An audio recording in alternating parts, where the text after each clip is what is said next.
نبی کریم صلی الله علیه وسلم فرمایل درې کسان د سری چې هغه کلمه مو وي تاسو کلمه ما قبلوي څه ما قبلوي کلمه ما یو هغه الک چې د الکانو کار کوي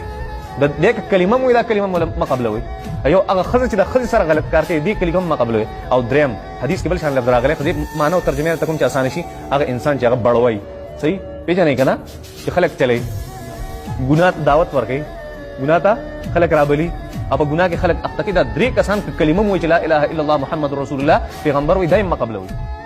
دې خبرو ته ډېر خیال کوي ځکه امام ابن تیمیه رحمت الله علیه فرمایل ماته یو حدیث را رسیدلی دی چې یو انسان کله بل انسان ته یو کلی انسان ته د شهوت په نظر باندې وګوري صرف یو نظر وته چوت کې د شهوت په نظر باندې د ګناه په نظر باندې داسې یو کلی انسان ته وګوري سلويخ کاله به الله جل شانه د جهنم ته وپی ورک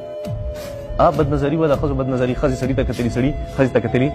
صرف دونه یو فطرتي شهوت خو دې کنه دا د کوم خلاف فطرت اعمال شروع کړي د انسانیت خلاف اعمال شروع کړه دونه خطرناک کار دی دومره خطرناک عمل دی ابي امام ابن تیمیه رحمت الله علیه فرمایل یو انسان چې یو خپل انسان هغه خپل کی حدیث شریف په ماته راځي یو انسان چې یو خپل انسان خپل کی په شهوت سره نبی کریم صلی الله علیه وسلم فرمایل دا سره چې د خپل مور سره او یا پیری زنا وکړه او د خپل مور سره یو پیری زنا کول او یو پیغمبرانو د قتل برابر نه پوهیږي په دی باندې دا صرف د بد نظره او دا صرف د خپل اولو دا چلې چې بیا د غلط کار بس سزا یې ماته پته نشته الله جل شانو ځکه سزا نه مقرر کړي الله جل شانو تیم غوسه نو د هغې دپاره الله جل شانو سزا مقرر کړه چې څوک غیر شادي شدی دا کار کو سل کوړي وخت او چې واده کړي بیا څوک رجم کې پکاونې ਸੰسار کې به ګټ ومړي کې دا سزا مقرر شوه او چې کله د سړو د کار خبر رااله